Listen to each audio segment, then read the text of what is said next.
हमारे काशीपुर कांग्रेस के सम्मानित सदस्यगण और काशीपुर की बहनों और भाइयों, मैं आप सबको प्रणाम करता हूँ, नमन।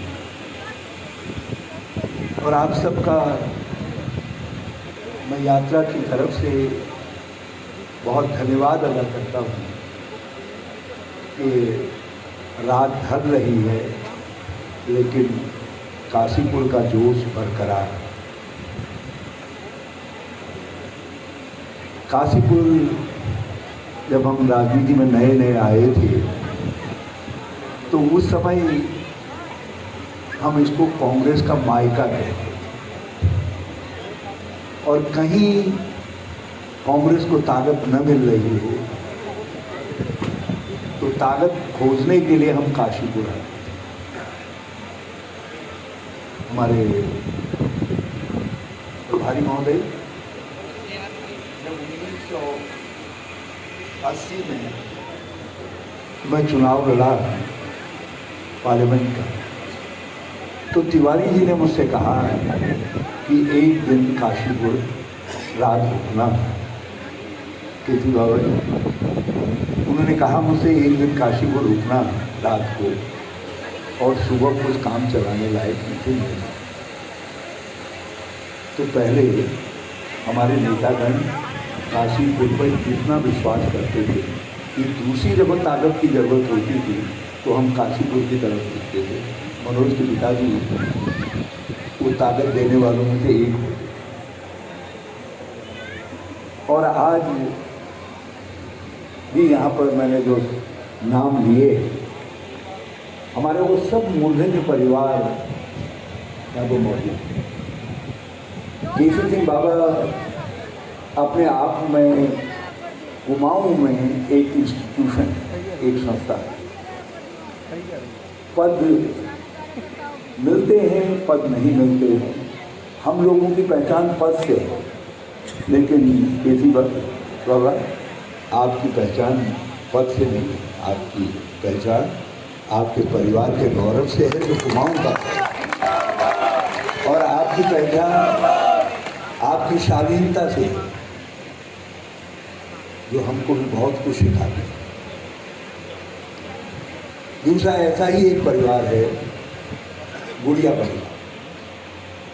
काशीपुर की का जिक्र करिए, जब हम लोग 9वीं 10वीं में पढ़ते थे तो उस समय राजनीति ज़्यादा नहीं जानते थे, मगर गुड़िया परिवार सुनते थे, हम समझते थे शायद गुड़ वाले परिवार होंगे, इसलिए गुड़िया। लेकिन बाद में पता चला नहीं, ये तो कांग्रेस का परिवार है। जब हम कांग्रेस में आए और गुड़िया जी से, सत्येंद्र गुड़िया जी से हमने बहुत कुछ सीखा। और एक प्रकार से नारायण दत्त तिवारी जी की राजनीति के वो आधार स्तंभ थे।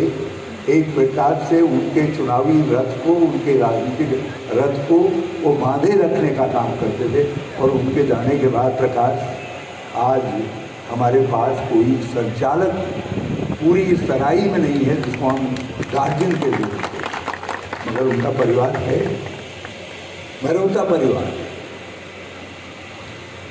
यहाँ का लब्ध प्रतिष्ठित परिवार है। हमारा दोस्त नहीं रहा, लेकिन उनके बेटे हैं सक्रिय राजनीति में, उनकी पत्नी सक्रिय राजनीति में। वात्सल्य परिवार है विनोद का, ये लंबे समय तक ब्लॉक अध्यक्ष है।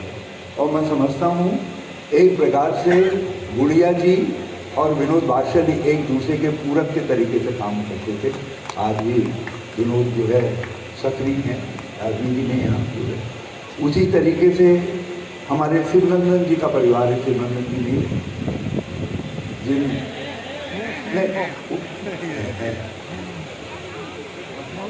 भगवान उनको लंबी जिंदगी दे। मैं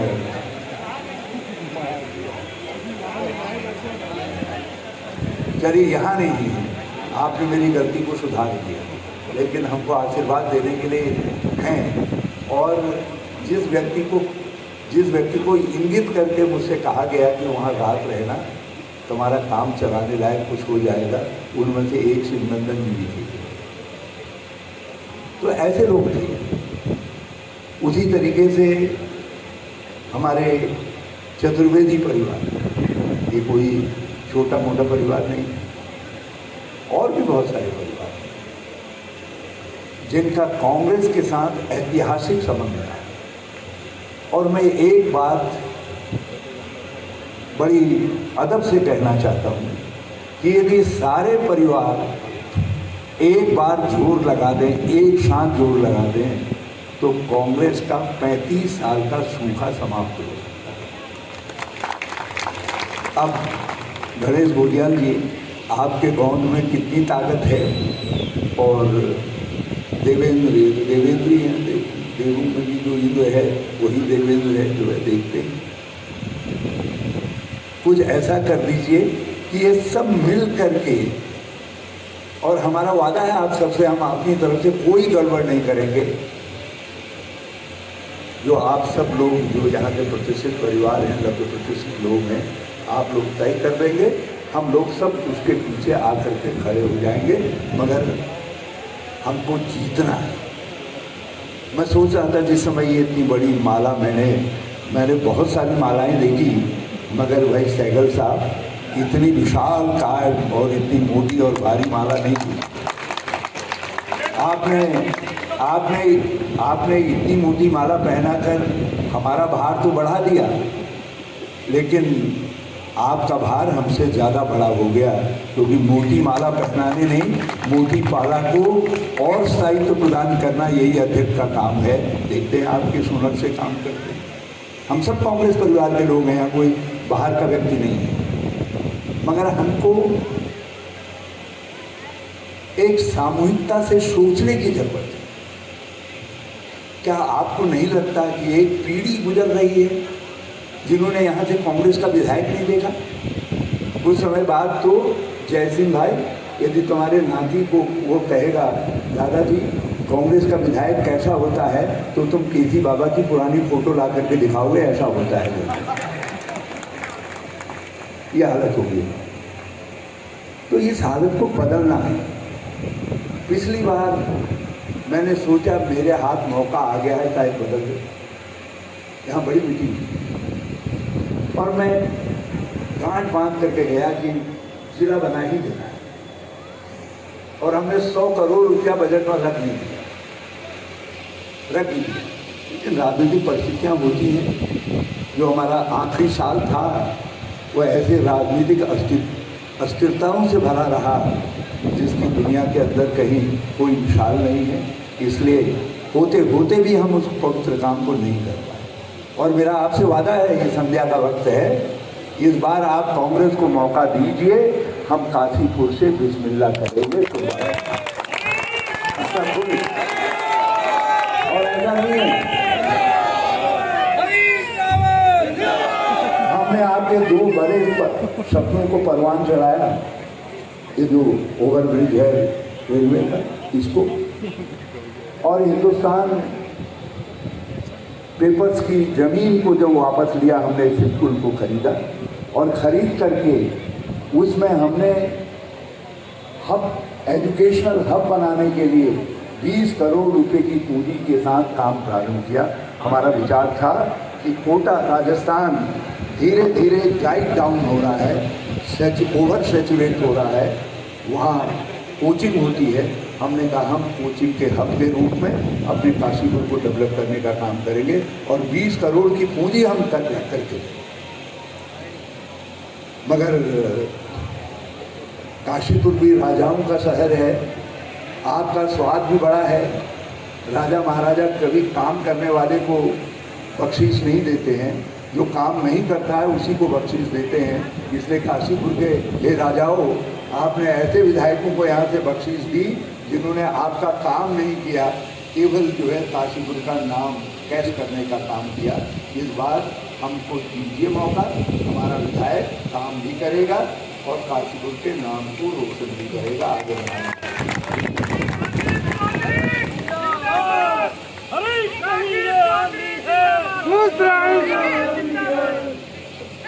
मैं जब कभी काशीपुर से निकलता हूँ तो बड़ा उदास हो जाता है मेरा चेहरा, और जब मैं गदरपुर में पहुँचता हूँ तो यदि हाथ में वहाँ एक दिन किसी ने मुझसे कहा कि यहाँ की वो बतासे, पानी के बतासे बढ़िया होते हैं। फट से मुझको ख्याल आया कि मैंने कहा यार ये तो बदलपुर यहाँ का बतासा तो कभी हमको बचा ही नहीं, क्योंकि हम वहाँ भी हारते रहे, हमने बड़े एक्सपेरिमेंट किए, हारते रहे। मगर कांग्रेस वहाँ भी प्रखर है और कांग्रेस यहाँ भी प्रखर है। आपको सिर्फ अपनी ताकत को रीइन्वेंट करने की ज़रूरत है, अपनी ताकत को जगाने की ज़रूरत है। और मैं अब कितना कर पाऊँगा कितना नहीं कर पाऊँगा, लेकिन मैं एक बार फिर आऊँगा काशीपुर में आपकी जागर लगाने के लिए, ताकि काशीपुर के ये देवताओं जरा आप नाच दो कांग्रेस के देवताओं, और इस बार कांग्रेस के लिए आप जीत सुनिश्चित करवा दो। उम्मीदवार कोई भी हो, एक बार कम से कम ऐसा तो हो जाए कि अपने नाती को जो है जय सिंह को बाबा की फोटो में दिखानी पड़े, ये कहना पड़े यार खाना घर में जा जिसको मैं कांग्रेस के एमएलए से मिला करके लाता हूँ। ये स्थिति तो लाई है। ये हालत आपको काशीपुर को और गंभीरता से सोचती है। आपका देश की आज़ादी के साथ नजदीक का रिश्ता है। वो काशीपुर है, यहाँ का दोनों चीजों से, इस तराई को बनाने में भी और देश की आज़ादी में भी आपका बड़ा भारी हिस्सा है। और आज कई लोग जिनका देश की आज़ादी से कोई वास्ता नहीं है, हमारी गंगा परचौली बैठी है, सच की सच से चुनाव लड़ी थी, हमारे करिश्मे से हार गई, जो है गंगा परचौली। वहाँ कुमार में आज के दिन लोग शहीद हुए। आज डॉक्टर सर्वपल्ली राधाकृष्णन जी का जन्मदिन भी है, शिक्षक दिवस है, ये महान दिन है। मैं इस दिन आपका सबका आह्वान करना चाहता हूँ कि आज ऐसे लोग सत्ता में आ गए हैं जिनका कांग्रेस के इतिहास से कोई वास्ता नहीं। जब ऐसे लोग कहते हैं कि हम कांग्रेस विहीन भारत बनाएंगे, तो एक बात बताइए, जो पुराने लोग हो जिन्होंने हमेशा कांग्रेस को देखा है, क्या आपके बाजू नहीं फड़कते? क्या आपको जोश नहीं आता है? क्या आपको गुस्सा नहीं आता है?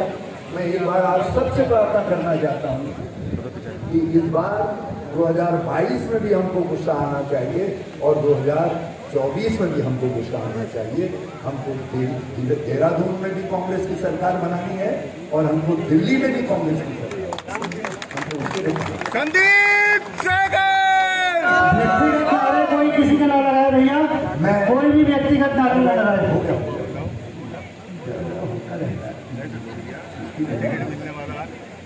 मैं आपको एक जरा आपने ख्याल किया जिस बात के लिए उत्तराखंड बना, यह आखिरी लड़ाई है।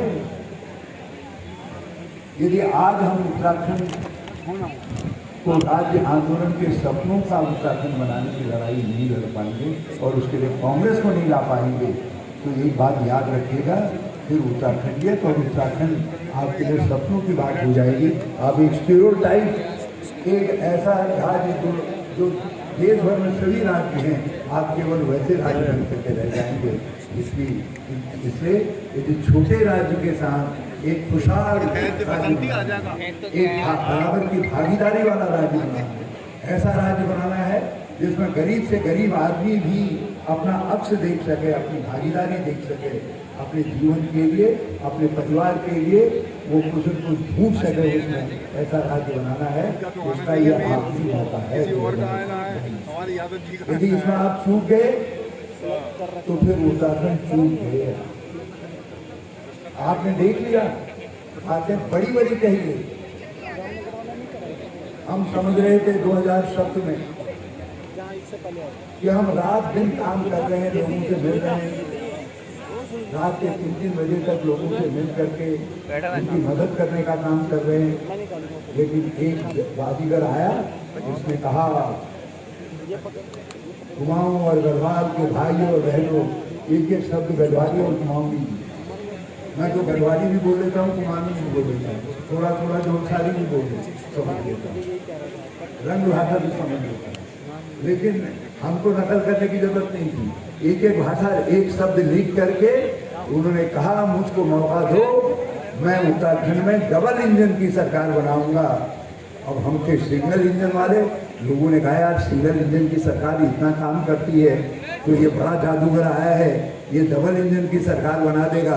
पता नहीं है हम जो है उस डबल इंजन में कहाँ उड़ करके कितना ऊपर उड़ जाएंगे, कितना ऊपर चले जाएंगे। और आज हालत ये है वो डबल इंजन स्टार्ट ही नहीं हो रहा है। 4.5 साल में स्टार्ट हुआ। यदि हुआ होता तो इन्होंने 3 मुख्यमंत्री क्यों बदले? यदि स्टार्ट हुआ तो फिर त्रिवेंद्र सिंह क्यों बदला, फिर तीरथ सिंह क्यों बदला? तीरथ बेचारे को तो यही मालूम नहीं पड़ा कि वो कब सुहागन हुआ और कब विधवा हो गया।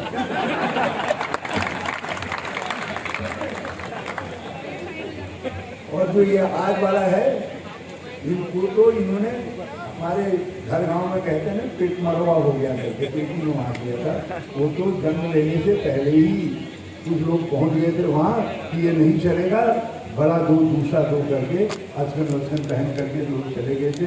सब तैयारियां हो गई थी, बच गया बाल बाल आप लोगों की दर से कहीं हल्ला गुल्ला न मचा। और क्या किया इन्होंने कुंभ में? आप जरा हरिद्वार जाकर के देखिए, अर्ध कुंभ के हमारे काम, चाहे नरेंद्र जी के कार्यकाल में हो चाहे मेरे कार्यकाल में, वो आज भी गिनाए जा सकते हैं। और इनके समय में दोनों बार कुंभ हुए, पूर्ण कुंभ हुए। एक काम स्थायी का इन्होंने वहां नहीं करवा, और एक काम जरूर करवा दिया। टेस्टिंग का इतना बड़ा घोटाला कोरोना में कर दिया कि दुनिया ने कहा कि उत्तराखंड ने कोरोना की दूसरी लहर को ताकत देने का काम किया, हमारा सर नीचा कर दिया सारे हिंदुस्तान के अंदर। आप बताइए, फिर भी यदि उत्तराखंड के लोगों को बुरा नहीं लग रहा है तो फिर मैं क्या कह सकता हूँ, न लगेगा। आज देश के अंदर सबसे ज्यादा बेरोजगारी उत्तराखंड में है, और दुनिया में सबसे ज्यादा बेरोजगारी दिल्ली में है। देश के अंदर एक जगह मोदी जी बैठे हैं, एक जगह हमारे छुटकू भैया बैठे हैं, एक भर्ती नहीं कर रहे, केवल झूठ परोस रहे हैं। आजकल कह रहे हैं जब जाने की बारी आ गई, कुछ ही दिनों बाद आचार संहिता लग जाएगी, तब कह रहे हैं कि हमने 22,000 पदों का अध्यासन कर दिया। क्योंकि मैंने कहना शुरू किया कि 22,000 पद रिक्त हैं, हम सत्ता में आएंगे तो 1 साल के अंदर 22,000 पद भर देंगे। मैं कह रहा हूँ दुनिया के अंदर कौन है ऐसा माई का लाल मुख्यमंत्री जो 6 महीने से पहले 1,000 पद भी भर सके? कर देनी दिखाएं, मुझको कैसे करके दिखाते। प्रक्रियाएं तो सब वही हैं जो उनके समझ में है, जो हमारे समझ में। इसलिए हमने सीधी सीधी बात कही, हमने कहा सरकार में आएंगे तो 1 साल के अंदर 22,000 पदों को भरेंगे, और हर साल 10% नए पद सृजित करेंगे। और जो लड़के को 3 साल तक नौकरी नहीं मिलेगी, उसको स्वरोजगार यदि नहीं दे पाएंगे तो उसको हम जो है न्याय योजना के तहत बेरोजगारी भत्ता देने का काम करेंगे। सीधी सीधी एक बड़े कलाकार हैं इस देश में, 2 कलाकारों में बड़ी हो रही, 2 कलाकारों में बड़ी हो रही। एक कलाकार इनके जुम्मे है, बल्कि इनके जुम्मे दोनों कलाकार हैं, 1.5 कलाकार हैं। बड़का कलाकार भी इनके जुम्मे है, जो छोटा कलाकार है वो भी इनके जुम्मे है। दोनों, मैंने एक दिन अखबार पढ़ रहा था, मैं बसंतपुर में अपनी बेटी की बात कहता था, तो मैं उधर घूमने घामने सब देखा था मेरा, तो उसमें लिखा था कि अमुक अमुक मुख्यमंत्री एक विशाल पुल का उद्घाटन करेंगे। तो मैंने एयरपोर्ट को जाते वक्त ड्राइवर से कहा, मैंने कहा जरा घुमा तो यार। तो वो घुमा करके ले गया, तो एक जगह पर फूल वूल सब गिरे थे, तो उधर एक पहुँचे वाला था। मैंने उससे पूछा, मैंने कहा भैया यहाँ कोई पुल का उद्घाटन हुआ है? बोला हाँ साहब ये पुलिया का उद्घाटन हुआ। तो पुलिया को भी पुल के नाम से बेचने वाला उस्ताद यहाँ आकर के अपने वहाँ तो 7.5 साल में 300 यूनिट बिजली नहीं दे रहा है, और आपसे आकर के कह रहा है भाइयों और बहनों, न राधा होगी, न नवमन तेल होगा, न राधा नाचेगी, और मैं तुमको 300 यूनिट बिजली फ्री दूंगा। अरे भैया, जिसके पाँव पड़े जुआई वही जानता है क्यों कराए। हमने बिजली का सिस्टम खड़ा किया है, हम जानते हैं, इसलिए हमने कहा कि हम अपने सिस्टम के भरोसे में सत्ता में आएंगे तो 1 साल के अंदर हम 100 यूनिट और दूसरे साल के लगते ही 200 यूनिट फ्री देने का काम करेंगे। और हमने ये भी वादा किया है कि हम सबसे सस्ती बिजली देंगे। और दिल्ली वाले इनसे पूछ करके देखिए, दिल्ली में हिंदुस्तान की सबसे महंगी बिजली बनती है। 200 यूनिट से जिसका 1 यूनिट भी ज़्यादा चला जा रहा है तो उसके पास सारे का सारा बिल आ जा रहा है। और हमने तय किया है कि 200 यूनिट के बाद ही किसी भी उत्तराखंड के नागरिक के पास बिल जाएगा, वो नंबर 1 से जाएगा, उसके बाद 200 वाला उसको भूल जाएंगे। छोटे दुकानदारों के लिए भी करें, 6 महीने लगेंगे, लेकिन छोटे दुकानदारों के लिए भी करें। हम अपने खेती के लिए जो ट्यूबवेल इत्यादि हैं उनके लिए भी रास्ता तक यूज करेंगे, उन पर भी हम ये मैं हमारे विधायक जी यहाँ पर इनसे जरा पूछिए, आज भी जो हमने गन्ने का मूल्य दिया है विनोद वाशल जी, वो उत्तराखंड में सबसे श्रेष्ठ है और उत्तर प्रदेश में भी सबसे श्रेष्ठ है। इस 4.5 साल में हमारे निर्धारित गन्ना मूल्य को पार नहीं कर पाए, 4.5 साल लगे इनको, जितना हम जाते वक्त दे करके गए। आज किसान दिल्ली में लड़ रहा है, बॉर्डर पर किसान जमा पड़ा है, 650 किसान मर गए हैं। किसान कह रहा है कि मेरी खेती बचाओ, मेरे बच्चों का भविष्य बचाओ, मेरी एमएसपी बचाओ, मेरे मंडी को बचाओ, मेरी एफसीआई को बचाओ। और मैं आपसे कह रहा हूं, केवल मंडी एमएसपी और इसी को नहीं बचाना है खेती को, बल्कि सस्ते गल्ले की दुकान को भी बचाना है। यदि एफसीआई नहीं रहेगी, मंडी नहीं रहेगा, सस्ता ये एमएसपी नहीं रहेगी तो खरीदेगा कौन भैया? जब खरीद नहीं होगी तो सस्ते गल्ले की दुकानों में कहाँ से गेहूँ चावल आएगा? ये तो 2 रुपया किलो जो गेहूँ आपको मिल रहा है गरीबों को, 2 रुपया किलो जो चावल मिल रहा है, ये उसको बंद करने का षड्यंत्र भी है। ये किसान का भी गला काटना चाहते हैं, मजदूर और गरीब का गला भी काटना चाहते हैं। इसलिए राहुल गांधी के नेतृत्व में हमने शपथ ली है कि 2024 में हमारी सरकार आएगी तो ये तीनों बिलों को हम हार करके रद्दी की टोकरी में रख करके जमुना और गंगा में बहा देने का काम करेंगे। और किसानों के ऊपर जो संकट है उस संकट से उसको मुक्त कराने का काम हमने ये भी तय किया है। अब महंगाई का हाल ये कर दिया इन्होंने, ऐसा लग रहा है जैसे गरीब की खाल खींचने में मोदी जी को कुछ आनंद आ रहा है। अब गैस के दाम कितने बढ़ गए मुझे बताइए, 1 महीने में कितना? 940। ये 1000 पहुंचाए बिना मानने वाला नहीं है, उससे भी आगे का लक्ष्य है इसका। पहले मैं समझता था डीजल पेट्रोल के दाम ये आडवाणी जी की उम्र के बराबर बढ़ा करके छोड़ देगा। अब तो आडवाणी जी की उम्र भी पार कर गया है डीजल पेट्रोल का दाम, बढ़ाया जा रहा है माई का घटा। हम और तो कुछ नहीं कर सकते जब तक सरकार को बदलेंगे नहीं दिल्ली के अंदर, तो महंगाई को नियंत्रण कर नहीं सकते। हाँ, राज्य में हमारी सरकार बनेगी तो हमने तय किया है कि हम प्रत्येक गृहिणी जो आज दुखी है, जिसको गैस सिलेंडर पर हाथ लगाने में डर लगता है, उसको शाम को जब वो घुंडी घुमाती है बंद करने की तो जोर लगा करके कहती है कल हे भगवान कल गैस के दाम न बढ़े। ये कहते हैं, खाती पीती महिलाएं भी कहती हैं, क्योंकि हर कोई डर गया है। कितना डरा दिया है मोदी जी।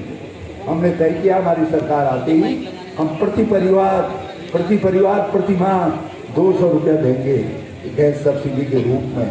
ये राहुल गांधी जी की सौगात होगी। इसके लिए हम 6 महीने का वक्त लेंगे और 6 महीने के बाद हम इस प्रक्रिया को शुरू करेंगे। हमने महिला आर्थिक सशक्तिकरण के लिए कई कदम उठाए। मैं कांग्रेस की महिलाओं से, हमारी बड़ी विदुषी महिलाएं हैं, जरा सा पुराने रिकॉर्ड्स को देखिए तो हमने कितने प्रकार की पेंशन शुरू कर। महिलाओं को कोई हिस्सा ऐसा नहीं है जिस हिस्से के अंदर जिस हिस्से को तकलीफ हो और उसके लिए हमने कोई योजना प्रारंभ नहीं की हो, सरिता आज्ञा से लेकर के खस्ती बीस तक इन सबको जिम्मेदारियां सौंपी।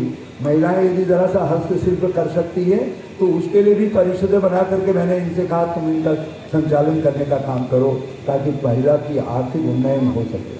हमने गर्भवती महिलाओं के लिए बाल पौष्टिक आहार, महिला पौष्टिक आहार और वृद्ध महिला पौष्टिक आहार के बिक्री का दायित्व अपनी आंगनबाड़ी की बहनों को सौंपा और महिला स्वयं सहायता को सौंपा। ये उनको ख़त्म कर देना चाहते हैं उनके हाथ से। हमने तय किया है हम सत्ता में आएंगे तो फिर से हम पौष्टिकाहार की योजना को महिला स्वयं सहायता समूह को देंगे। बल्कि उत्तराखंड के अंदर जितने कॉलेज हैं, जितने प्राइवेट इंस्टीट्यूशंस हैं, सरकारी इंस्टीट्यूशंस हैं, छोटे कॉलेजेज हैं, उनमें जहाँ जहाँ बच्चों की वर्दी बनती है वो वर्दी को तैयार करने का काम भी हमारी महिलाएं करेंगी, महिला स्वयं सहायता समूह करेंगी, ताकि हम महिला आर्थिक उन्नयन का उत्तराखंड को एक हब बनाने का काम करें, ताकि एक खुशहाल उत्तराखंड के साथ महिलाओं की समृद्धि का, तरक्की का उत्तराखंड हम बना सकें। और इसीलिए हमने तय किया है कि बाल पौष्टिक आहार से लेकर के वृद्ध महिला तक को हम सार्वभौम पौष्टिक आहार के अंदर आच्छादित करें। कोई वर्ग ऐसा नहीं है। हमने अपने वृद्धजनों के लिए, हमने तो यदि एक घर में 2 पेंशन भी देनी पड़ी थी, 2 पेंशन दे रहे थे महिला के हित में। इन्होंने 69,000 महिलाओं को पेंशन से वंचित कर दिया। हमने तय किया सत्ता में आएंगे, वैसा करेंगे, पैसा करेंगे, कहीं कुछ करें, लेकिन उन महिलाओं को जिनको पेंशन से वंचित किया है उनकी पेंशन को फिर से रेस्टोर करें, फिर से उसको प्रतिस्पर्धित करने का काम करेंगे और पेंशन को बढ़ा करके हम 2,000 रुपये तक ले जाएंगे, ताकि हमारा गरीब से गरीब, कमज़ोर से कमज़ोर इंसान भी सम्मान के साथ अपनी गर्दन को खड़ा करके कह सके कि मैं उत्तराखंडी हूँ, मैं उत्तराखंडी हूँ, ये मेरा उत्तराखंड है। तो इसलिए आज मैं काशीपुर की इस पवित्र नगरी में आप सब भाई बहनों से प्रार्थना करना चाहता हूँ कि हम केवल सत्ता के लिए परिवर्तन नहीं मांग रहे, हम केवल कुर्सी के लिए परिवर्तन नहीं मांग रहे हैं। हमारे परिवर्तन का मतलब है हम आम आदमी की ज़िंदगी में, जो हर वर्ग का है, हर जाति का है, हर धर्म का है, हर तरीके का है, हर जेंडर का है, चाहे महिला है, पुरुष है, किसी वर्ग का है, हम उसके जीवन में परिवर्तन ला सकें। उस परिवर्तन के लिए हम परिवर्तन यात्रा पर निकले हैं और मैं आप सब ने उसको आशीर्वाद दिया परिवर्तन यात्रा को, उसके लिए हृदय की गहराई से आपको बहुत बहुत धन्यवाद देता हूँ। और मैं अब अपने प्रभारी देवेंद्र यादव जी से प्रार्थना करूँगा कि अच्छा 2 मिनट आप कह लीजिए, मैं कर लीजिए। मैं गणेश गोदियाल जी हमारे अध्यक्ष जी हैं, मैं उनसे प्रार्थना करूँगा कि वो हमको मीनू गुप्ता जी, अजीता शर्मा जी, गीता चौहान जी, चारू जी, लता शर्मा जी, ये हेलो मीनू गुप्ता दिखाई नहीं दी मुझको, मैंने अच्छा आप देखिए धन्यवाद। मैं धन्यवाद रावत जी। मैं उत्तराखंड के सम्मानित शांति साथियों, एक बार जोरदार नारा लगाइए, कांग्रेस पार्टी जिंदाबाद, कांग्रेस पार्टी जिंदाबाद, उत्तराखंड जिंदाबाद। आप सभी लोगों से विनम्र निवेदन है, माननीय अध्यक्ष जी का संबोधन होना है, कृपया आप सभी लोग अपने स्थान पर बैठकर माननीय अध्यक्ष जी का विचारों को सुने। उसके पश्चात माननीय मुख्यमंत्री, माननीय मुख्य अतिथि श्री देवेंद्र यादव जी का संबोधन होना है। तत्पश्चात आप सभी लोगों का सामूहिक भोग यहाँ पर है। मैं आमंत्रित कर रहा हूँ उत्तराखंड कांग्रेस कमेटी के माननीय प्रदेश अध्यक्ष